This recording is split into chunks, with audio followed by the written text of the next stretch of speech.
بسم اللہ الرحمن الرحیم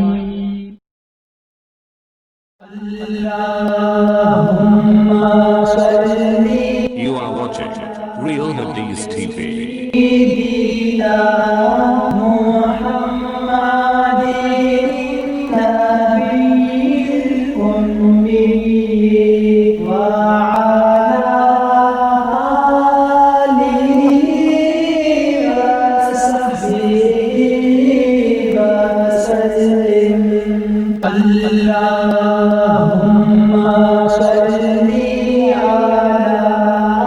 ہم کو ابو الجمال حاکم بن نافع نے حدیث بیان کی، انہیں اس حدیث کی شعیب نے خبر دی، انہوں نے زہری سے یہ حدیث سنی، انہیں عبداللہ ابن عتبہ بن مسعود نے خبر دی کہ عبداللہ بن عباس سے ابو سفیان بن حرب نے یہ واقعہ بیان کیا کہ ہرقل شاہروم نے ان کے پاس قریش کے قافلے میں ایک آدمی بلانے کو بھیجا، اور اس وقت یہ لوگ تجارت کے لیے ملک شام گئے ہوئے تھے، اور یہ وہ زمانہ تھا جب رسول اللہ صلی اللہ علیہ وسلم نے قریش اور ابو سفیان سے ایک وقتی عہد کیا ہوا تھا۔ جب ابو سفیان اور دوسرے لوگ ہرقل کے پاس ایلیا پہنچے جہاں ہرقل نے دربار طلب کیا تھا، اس کے گرد روم کے بڑے بڑے لوگ، علماء، وزراء، امراء بیٹھے ہوئے تھے۔ ہرقل نے ان کو اور اپنے ترجمان کو بلوایا، پھر ان سے پوچھا کہ تم میں سے کون شخص مدعی رسالت کا زیادہ قریبی عزیز ہے؟ ابو سفیان کہتے ہیں کہ میں بول اٹھا کہ میں اس کا سب سے زیادہ قریبی رشتہ دار ہوں۔ یہ سن کر ہرقل نے حکم دیا کہ اس کو، ابو سفیان کو، میرے قریب لا کر بٹھاؤ اور اس کے ساتھیوں کو اس کی پیٹھ کے پیچھے بٹھا دو۔ پھر اپنے ترجمان سے کہا کہ ان لوگوں سے کہہ دو کہ میں ابو سفیان سے اس شخص کے یعنی محمد صلی اللہ علیہ وسلم کے حالات پوچھتا ہوں، اگر یہ مجھ سے کسی بات میں جھوٹ بول دیں تو تم اس کا جھوٹ ظاہر کر دینا۔ ابو سفیان کا قول ہے کہ اللہ کی قسم اگر مجھے یہ غیرت نہ آتی کہ یہ لوگ مجھ کو جھٹلائیں گے تو میں آپ صلی اللہ علیہ وسلم کی نسبت ضرور رد گوئی سے کام لیتا۔ خیر، پہلی بات جو ہرقل نے مجھ سے پوچھی وہ یہ کہ اس شخص کا خاندان تم لوگوں میں کیسا ہے؟ میں نے کہا وہ تو بڑے اونچے عالی نسب والے ہیں۔ کہنے لگا اس سے پہلے بھی کسی نے تم لوگوں میں سے ایسی بات کہی تھی؟ میں نے کہا نہیں۔ کہنے لگا اچھا اس کے بڑوں میں کوئی بادشاہ ہوا ہے؟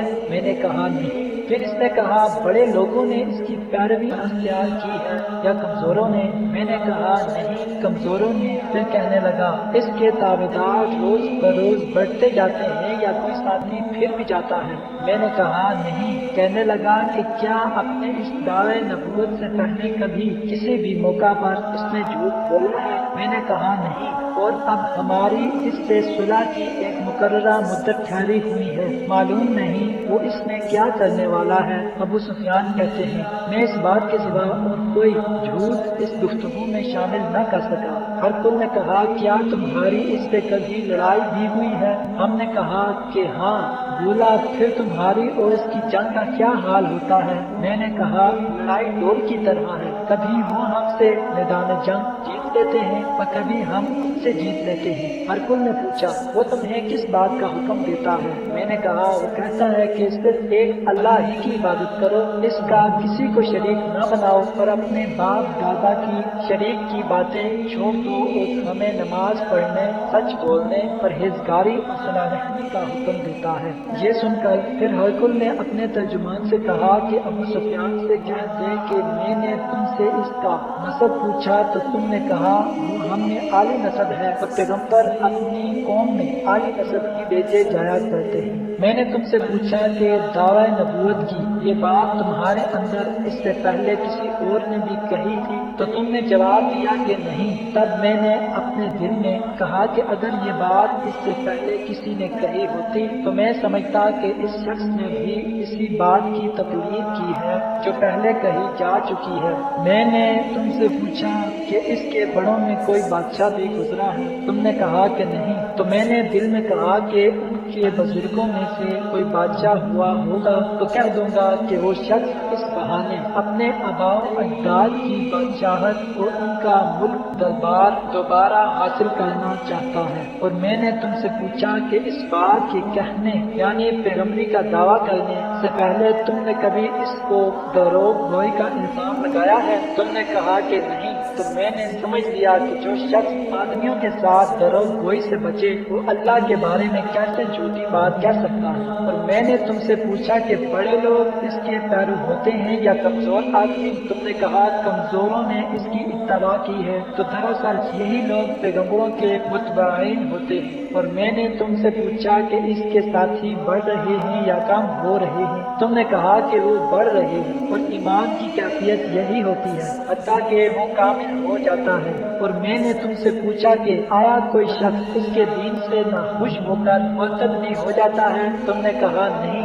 تو ایمان کی خاصیت بھی یہی ہے جن کے دلوں میں اس کی مستند رچ بس جائے وہ اس سے لوٹا نہیں کرتا۔ اور میں نے تم سے پوچھا کہ آیا وہ کبھی عہد چکنی کرتے ہیں؟ تم نے کہا نہیں، پیغمبروں کا یہی حال ہوتا ہے، وہ عہد کی خلاف ورزی نہیں کرتے۔ اور میں نے تم سے کہا کہ وہ تم سے کس چیز کے لیے کہتے ہیں؟ تم نے کہا کہ وہ ہمیں حکم دیتے ہیں کہ اللہ کی عبادت کرو، اس کے ساتھ کسی کو شریک نہ ٹھہراؤ، اور تمہیں بتوں کی پرستش سے روکتے ہیں، سچ بولنے اور پرہیزگاری کا حکم دیتے ہیں۔ لہذا اگر یہ باتیں جو تم کہہ رہے ہو سچ ہے تو عنقریب اس جگہ کا مالک ہو جائے گا کہ جہاں میرے یہ دونوں پاؤں ہیں۔ مجھے معلوم نہیں تھا کہ وہ پیغمبر آنے والا ہے، مگر مجھے یہ معلوم نہیں تھا وہ تمہارے اندر ہوگا۔ اگر میں جانتا کہ اس تک پہنچ سکوں گا تو اس سے ملنے کے لیے ہر تکلیف گوارا کرتا۔ اگر میں اس کے پاس ہوتا تو اس کے پاؤں دھوتا۔ ہر کل نے رسول اللہ صلی اللہ